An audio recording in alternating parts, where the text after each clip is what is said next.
ಕೃತಿಕಾ ರೆಡ್ಡಿ ಕೊಲೆ ಕೇಸ್ಗೆ ಸಂಬಂಧಿಸಿದಂತೆ ಅನೇಕ ವಿಚಾರಗಳು ಹೊರಬರುತ್ತಲೇ ಇದೆ. ತನ್ನ ಹೆಂಡತಿಗೆ ವಿಷ ಉಣಿಸಿದ ಕಿರಾತಕ ವೈದ್ಯ ಮಹೇಂದ್ರನ ಕರಾಳ ಮುಖ ಬಗದಷ್ಟು ಬಯಲಾಗ್ತಿದೆ. ಚಿನ್ನದಂತ ಹೆಂಡತಿಯನ್ನೇ ಕೊಂದಿದ್ದ ಈ ಪಾಪಿಗೆ ಅಕ್ರಮ ಸಂಬಂಧವೂ ಸಹ ಇತ್ತು ಅನ್ನೋ ವಿಚಾರಗಳು ಹೊರಬರ್ತಿದೆ. ಹಾಗಾದ್ರೆ ಅದೆಲ್ಲವೂ ನಿಜಾನಾ ಅನ್ನೋದನ್ನ ಹೇಳ್ತೀವಿ. Check this out.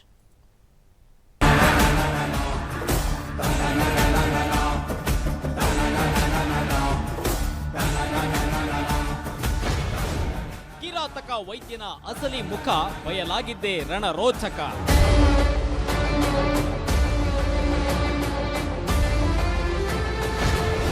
ಟ್ವಿಸ್ಟ್ ಮೇಲೆ ಟ್ವಿಸ್ಟ್ ಪಡೆಯುತ್ತಿದೆ ಕೃತಿಕಾ ರೆಡ್ಡಿ ಮರ್ಡರ್ ಕೇಸ್.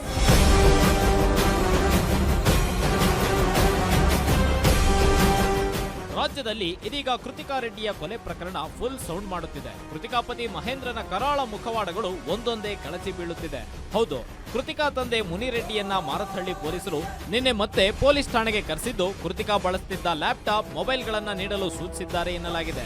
ಮೊಬೈಲ್ನಲ್ಲಿ ಏನಾದ್ರೂ ರೆಕಾರ್ಡಿಂಗ್ಸ್ ಇದೆಯಾ, ಇಬ್ಬರ ಮಧ್ಯೆ ವೈಮನಸ್ಸೇನಾದ್ರೂ ಇತ್ತಾ, ಇಬ್ಬರು ಆಗಾಗ ಏನಾದ್ರೂ ಜಗಳವಾಡಿದ್ದಾರಾ, ಹೀಗೆ ಅನೇಕ ವಿಚಾರಗಳ ಮೇಲೆ ಪೊಲೀಸರು ಕಣ್ಣಿಟ್ಟಿದ್ದಾರೆ. ಮನೆಯಲ್ಲಿನ ಸಿಸಿಟಿವಿಗಳನ್ನು ಸಹ ಪರಿಶೀಲನೆ ಮಾಡಲು ತಯಾರಿ ಮಾಡಿರುವ ಪೊಲೀಸರು ಡಿವಿಆರ್ ಪಡೆಯಲು ನಿರ್ಧಾರ ಮಾಡಿದ್ದಾರೆ. ತೆಗೆದು ಬಿಡಮ್ಮ, ಬೇಡ ಬೇಕಂದ್ರೆ ಇಲ್ಲ, ಮಹೇಂದ್ರ ರೆಡ್ಡಿ ಹೇಳಿದ್ದಾನೆ ಇವತ್ತು ಲಾಸ್ಟ್ ಡೋಸ್ ಕೊಡ್ತೀನಿ, ಇವತ್ತು ಅಲ್ಲಿ ನಾನು ಬರೋರ್ಗೆ ಹಂಗೆ ಇಟ್ಟಿರು, ಲಾಸ್ಟ್ ಡೋಸ್ ಇವತ್ತು ಕೊಟ್ಬಿಟ್ಟು ನಿನಗೆ ಆಮೇಲೆ ಇನ್ಯಾವುದೇ ಪೇಯ್ನೇ ಬರಲ್ಲ ಏನೋ ಅಂಥೇಳಿ ನಂಬಿಸ್ಬಿಟ್ಟು ಆ ಹುಡುಗಿನ ಇನ್ನು ಗಂಡನ ಮೇಲೆ ವಿಶ್ವಾಸ, ಅವನು ಗ್ಯಾಸ್ಟ್ರೋ ಎಂಟ್ರಾಲಜಿಸ್ಟು ಅಲ್ಲಿ ವರ್ಕ್ ಮಾಡ್ತಾ ಇದ್ದಾನೆ ಅನ್ನೋ ಕಾರಣಕ್ಕೋಸ್ಕರ ಆ ಹುಡುಗಿ ಅವನು ನಂಬಿದ್ದಾಳೆ. ಸರ್, ಮೊದಲೇ ಏನಾದ್ರು ಕೃತಿಕಾ ರೆಡ್ಡಿ ಅವ್ರಿಗೆ ಆರೋಗ್ಯ ಸಮಸ್ಯೆ ಇತ್ತು ಸರ್?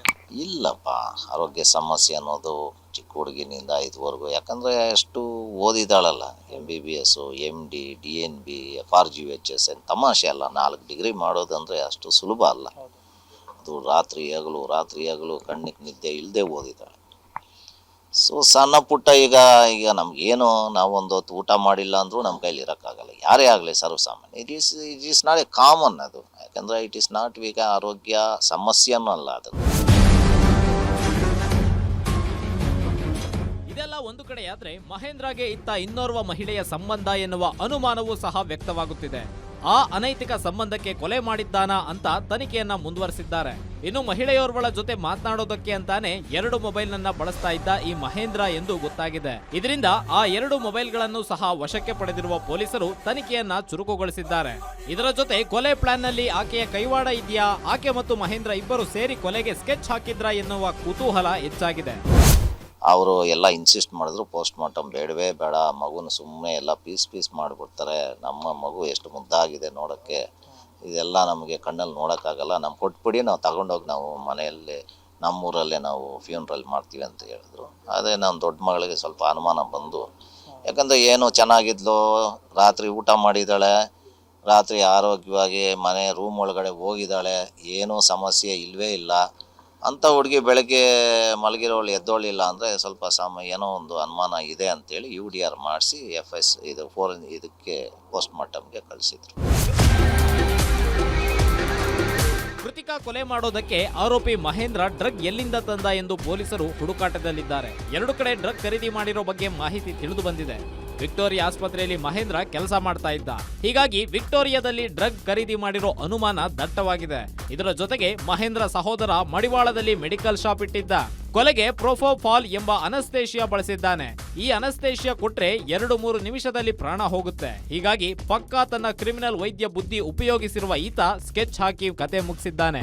ಮದ್ವೆ ಆದ ನಂತರ ಆಚೆಗಡೆಗೆ ಚೆನ್ನಾಗೇ ಕಾಣಿಸ್ಕೊಂತಿದ್ರು. ಮಹೇಂದ್ರ ಅವರು ಅಷ್ಟೇ ನಮ್ಮ ಅಪ್ಪ ಅಮ್ಮ ಜೊತೆ ಚೆನ್ನಾಗೇ ಸಂಬಂಧ ಬಳಸಿ ಆರಾಮಾಗೇ ಇದ್ರು ಆವಾಗ. ಸೊ ಏನೂ ಸಂಶಯ ಪಡೋಂಥ ವಿಷಯ ಇರಲಿಲ್ಲ ಆವಾಗ. ಕ್ರಾನಿಕ್ ಮೆಡಿಕಲ್ ಇಲ್ನೆಸ್, ಆರೋಗ್ಯದ ಸಮಸ್ಯೆ ಇರಲಿಲ್ಲ. ಸಣ್ಣ ಪುಟ್ಟ ಗ್ಯಾಸ್ಟ್ರೈಟಿಸ್ ಅಂದರೆ ಸ್ವಲ್ಪ ಟೆನ್ಷನ್ ತೊಗೊಂಡಾಗ, ಸ್ವಲ್ಪ ಅಂದರೆ ವರ್ಕ್ ಮಾಡಬೇಕಾದ್ರೆ ಇರುತ್ತೆ, ಒಂದೊಂದು ದಿನ ಊಟ ಮಾಡಿರಲ್ಲ ಜಾಸ್ತಿ ಹೊತ್ತು, ಆವಾಗ ಸ್ವಲ್ಪ ಗ್ಯಾಸ್ಟ್ರೈಟಿಸ್ ಅಂತ ಆಗ್ತಾಯಿತ್ತು. ಬಟ್ ಅಷ್ಟು ಸೀರಿಯಸ್ ಆಗೋವಂಥ ವಿಷಯ ಏನೂ ಇರಲಿಲ್ಲ. ಅವಾಗ ಆಗ್ತಾಯಿತ್ತು. It is not like continuously ಅವಳಿಗೆ ಒಂದು ಸಮಸ್ಯೆ ಇದೆ ಅಂತ ಏನೂ ಇರಲಿಲ್ಲ. ಸೊ ಕ್ರಾನಿಕ್ ಇಲ್ನೆಸ್ ಅನ್ನೋದು ಯಾವುದೂ ಇರಲಿಲ್ಲ. ಹೊಸ ಕ್ಲಿನಿಕ್ ಓಪನ್ ಮಾಡುವ ವಿಚಾರ ಬಂದಾಗಿಂದ ಇಬ್ಬರ ಮಧ್ಯೆ ಕಲಹ ಶುರುವಾಗಿತ್ತು ಎನ್ನಲಾಗಿದೆ. ಮಗ ಅಳಿಯನಿಗೆ ಒಂದು ಕ್ಲಿನಿಕ್ ಓಪನ್ ಮಾಡಲು ಮುನಿರೆಡ್ಡಿ ಮುಂದಾಗಿದ್ರು. ಆದರೆ ಅಲ್ಲಿಂದಲೇ ಶುರುವಾಗಿತ್ತು ಇರಿಸು ಮುರಿಸು. ಅತ್ತ ಕೃತಿಕಾಗೆ ಅನಾರೋಗ್ಯ ಉಂಟಾಗಿತ್ತು. ಅನಸ್ತೇಶಿಯಾ ಕೊಟ್ಟು ಕೊಲೆ ಏನೋ ಮಾಡಿ ಮುಗಿಸಿದ್ದ. ಏನೂ ಗೊತ್ತಿಲ್ಲದಂತೆ 6 ತಿಂಗಳು ನಾಟಕವಾಡಿದ್ದ. ಪತ್ನಿಗೆ ಅನಸ್ತೇಶಿಯಾ ಕೊಟ್ಟು ಕೊಲೆ ಮಾಡಿರೋ ವಿಚಾರ ತನ್ನಲ್ಲೇ ಇಟ್ಕೊಂಡಿದ್ದ. ಕೃತಿಕಾ ಕುಟುಂಬಸ್ಥರ ಜೊತೆಯೂ ಎಂದಿನಂತೆ ಸಂಪರ್ಕದಲ್ಲಿದ್ದ. ಕೃತಿಕಾ ನೆನಪಿಗೆ ಬೇಕು ಅಂತ ಆಕೆಯ ಬಟ್ಟೆ, ಬರೆ, ಫೋಟೋಗಳು, ಎಜುಕೇಶನಲ್ ಸರ್ಟಿಫಿಕೇಟ್ಸ್ ಎಲ್ಲವನ್ನ ಇಸ್ಕೊಂಡಿದ್ದ ಈ ಮಹೇಂದ್ರ. ಆದ್ರೆ FSL ರಿಪೋರ್ಟ್ನಲ್ಲಿ ಕೊಲೆ ಅನ್ನೋದು ಬೆಳಕಿಗೆ ಬಂದಿದೆ. ಒಟ್ನಲ್ಲಿ ವೈದ್ಯ ವೃತ್ತಿಯಲ್ಲಿ ಬಡವರಿಗೆ ಸಹಾಯ ಮಾಡಬೇಕು ಅಂತ ಸಾವಿರಾರು ಕನಸು ಕಂಡಿದ್ದ ಕೃತಿಕಾ ಬಾಳಲ್ಲಿ ಈ ಮಹೇಂದ್ರ ಮಾತ್ರ ನಾಟಕವಾಡಿ ಕೊಲೆ ಮಾಡಿರೋದಂತೂ ಕ್ಷಮಿಸಲಾಗದ ಕೆಲಸವೇ ಸರಿ.